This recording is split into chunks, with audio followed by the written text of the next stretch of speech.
Dans la nuit du 20 au 21 juin 1791, le roi fuit Paris avec sa famille. Mais pourquoi fuir?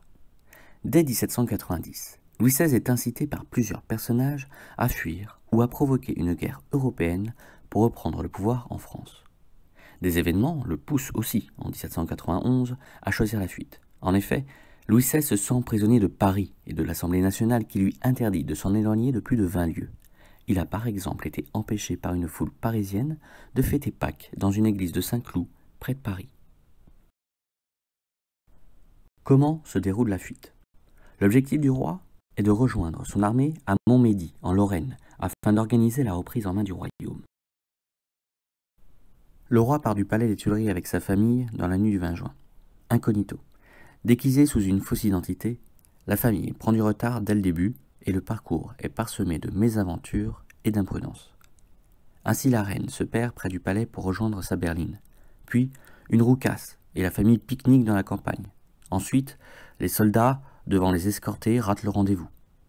Le roi est même reconnu plusieurs fois, étant donné que son visage est connu de tous grâce aux monnaies et aux assignats. Or, le temps est précieux, et la famille royale perd de plus en plus son avance sur ses poursuivants.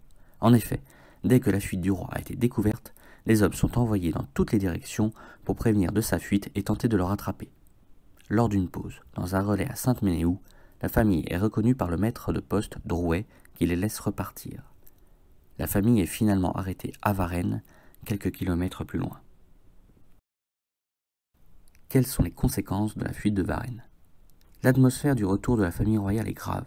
Le cortège arrive à Paris le 25 juin dans un silence pesant. En effet, il était interdit d'applaudir ou d'insulter le roi.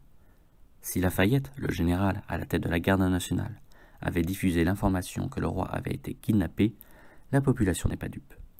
Le roi a voulu fuir le royaume, c'est une trahison. Avec la fuite de Varennes, l'image du roi est définitivement dégradée. Si les caricatures sur le roi ne sont pas nouvelles, la fuite montre leur durcissement et leur généralisation. Louis XVI passe du statut de père du peuple à celui de roi cochon, gras et répugnant.